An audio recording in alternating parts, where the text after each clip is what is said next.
An 8-year-old boy walks into a mansion carrying a cardboard invention. He's laughed at, humiliated, and thrown out into the rain for breaking something he didn't even know was priceless. But what he says next will leave the entire room speechless and spark a chain of events no one could have seen coming. From rejection to redemption, this is a story you won't forget. If you're new to the channel, make sure to subscribe, give this video a like, and tell us where in the world you're watching from in the comments below. Now, let's jump into the story. The morning sun peeked through a small crack in the curtain of apartment 3C. The room was quiet, except for the soft clicking of wires and tiny tools. 8-year-old Leo Turner sat at the kitchen table, carefully piecing together an invention made of old phone parts, paper clips, and a cardboard shoebox. His face was full of focus, eyes squinting behind thick glasses, lips slightly parted as he whispered to himself. He was building something that no one else in his school had dared to try. A tiny solar-powered energy converter made from items found in dumpsters and junk piles. He'd spent weeks working on it, testing and failing, then trying again. "Mom, I think it's working," he called out, lifting a small panel as a tiny red light flickered on. His mother, Mira, stood at the sink, washing dishes from her overnight shift at the bakery. Her hands were dry and cracked, her back aching, but her face lit up with pride. She turned, wiping her hands on a towel. "Let me see, Leo," she said, kneeling beside him. Leo grinned as he explained. "This little solar panel catches light, and then the energy goes into this circuit. I made the wires from an old lamp cord. It stores power here. See the battery from my broken toy car? And turns it into electricity." Mira couldn't understand most of what he was saying, but it didn't matter. She believed in Leo. Always had. "You're incredible," she whispered, pulling him into a hug. "Your brain is brighter than any light that box could ever power." Leo smiled, but then looked down at his project, suddenly unsure. "Do you really think it's good enough?" Mira stood up and walked over to the small sofa. She picked up a navy blue shirt that had been folded neatly on the backrest. It was Leo's only dress shirt, one she had found at a thrift store last Christmas. She had spent the last hour letting out the sleeves with the sewing kit that had belonged to her grandmother. "It's more than good enough," she said. "Tomorrow, when you show it at the Brent Innovation Exhibition, they'll see it too." Leo's school had been invited to the prestigious Brent estate for a youth science fair. Every year, the founder of Brent Technologies, Julian Brent, handpicked one student from underprivileged schools for a special scholarship. Most students didn't dare to dream they'd win, but Leo dared. Mira had raised him to believe in big dreams, even when life gave them small chances. That night, as the city grew quiet, Mira gently ironed Leo's shirt and polished his shoes with an old rag. She tucked a peanut butter sandwich into a brown bag for his lunch, along with a note, "You are already a winner. Love, Mom." She didn't sleep much, but that wasn't new. Her body was tired, but her heart was full of hope. The next morning, the apartment was filled with nervous excitement. Leo buttoned up his shirt while Mira gently smoothed down his hair. "You look sharp," she said with a warm smile. "Just like your father when he graduated trade school." Leo didn't remember his father.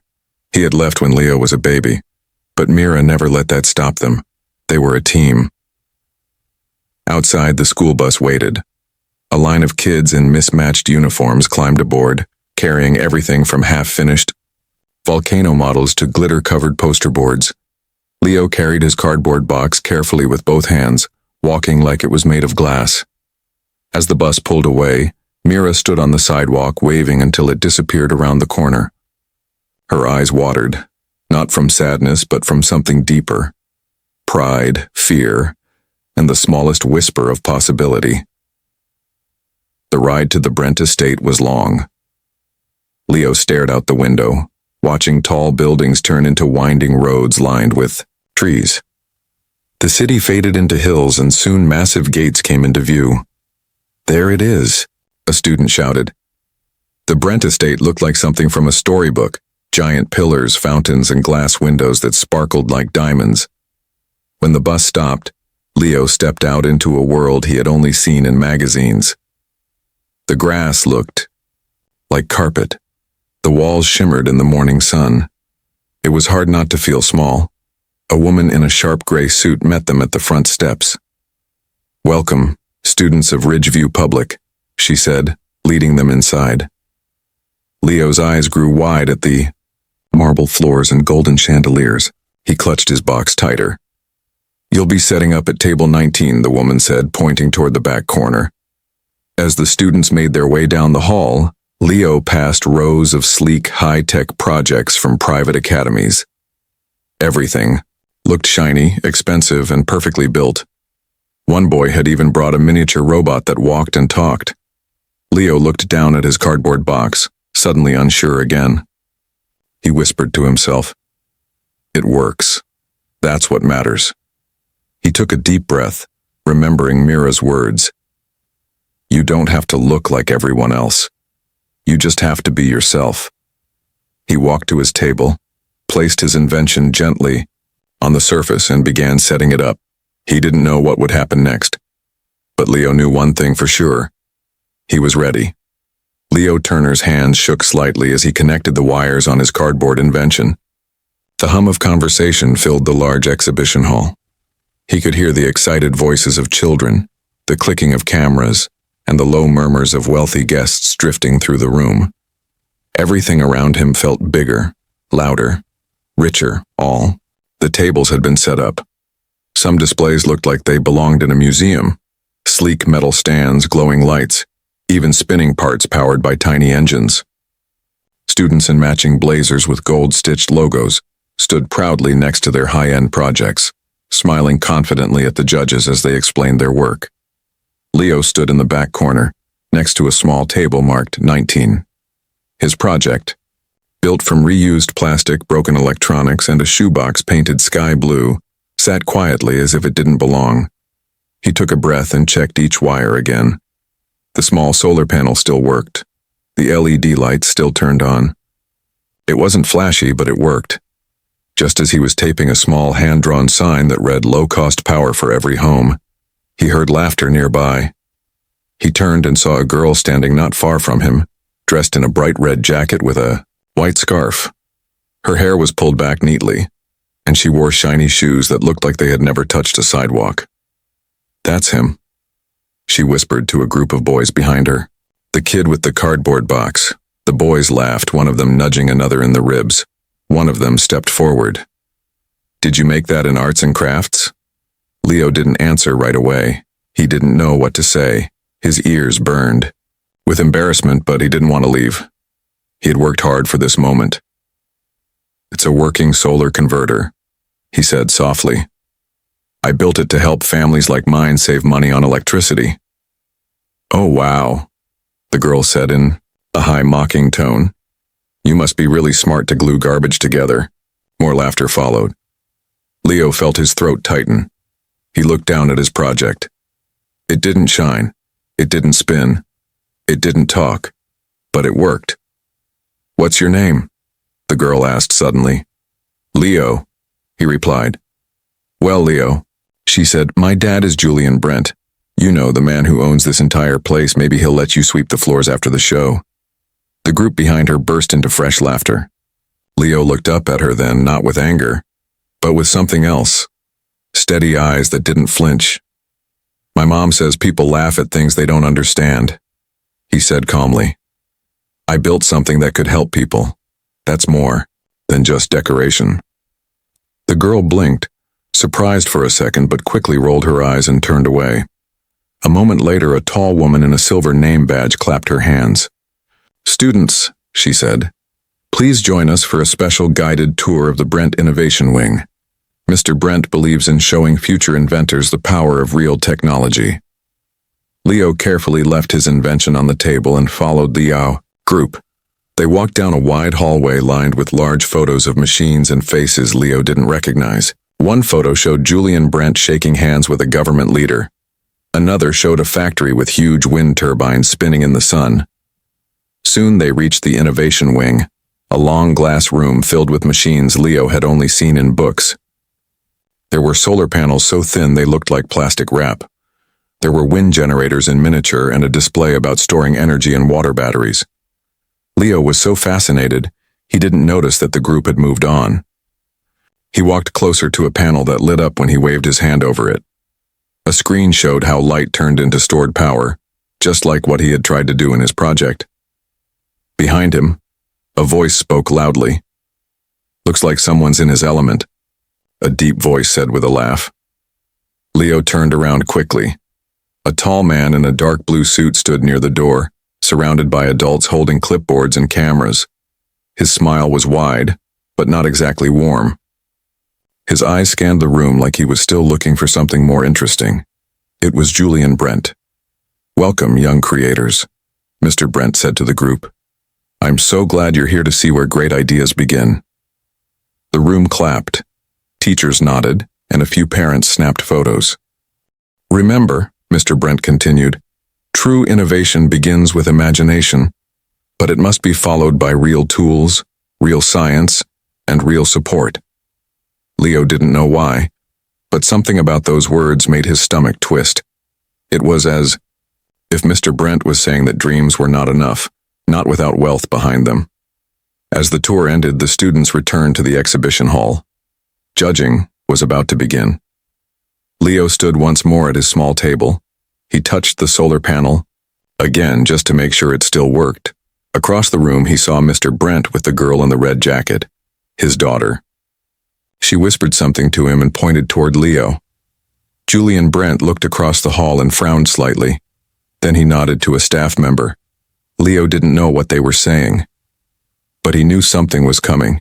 He stood up straight. His invention might not have blinking lights or a fancy stand, but it had something else. It had a purpose, and that, he decided, was enough. The exhibition hall had fallen quiet. Leo stood still, his eyes wide with fear, his hands trembling at his sides. The shattered glass sculpture lay in dozens of pieces on the polished floor. It had been an accident, a small stumble.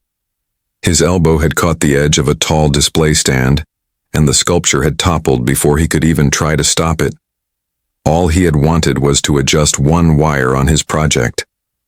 One last check before the judges arrived. Instead, now everyone was staring. Julian Brent stepped forward quickly, his face red, his voice cold. "Do you even understand what you've done?" he said sharply. "That piece was one of a kind. Custom designed. Worth more than what your school likely sees in a year." Leo opened his mouth to speak, but the words wouldn't come. He felt frozen. A deep, heavy shame filled his chest. I didn't mean to," he finally managed. "Intentions don't matter when the damage is this high," Mr. Brent replied. He turned to a security guard. "Escort him outside now." The guard nodded and walked over, placing a hand on Leo's shoulder. It wasn't rough, but it was firm. Too firm for an 8-year-old who had simply made a mistake. "But my project," Leo said, looking back at the cardboard box still sitting on the table. "It can stay," Julian said with a sharp wave. "Just take him out. We'll deal with the rest later." Some of the students from the other schools whispered behind their hands. A few pointed. Even his own classmates didn't say anything. Not a single teacher spoke up. Leo's cheeks burned with embarrassment as he was led across the wide, echoing hall. He kept his head up, but barely.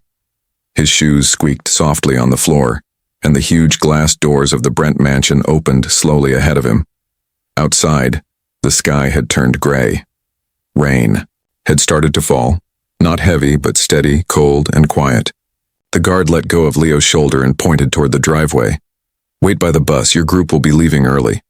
And then the man turned and walked back inside, the doors closing behind him with a deep thud. Leo stood alone in the rain. His shirt clung to his back. The polished shoes his mother had shined were now dark and soaked. He didn't cry, not yet, but he felt the tears building in his chest. Everything he had dreamed of. Ruined in seconds. He thought of his mom, Mira, sewing his shirt late into the night. He thought of the sandwich she packed, the note she slipped into his bag. "You are already a winner."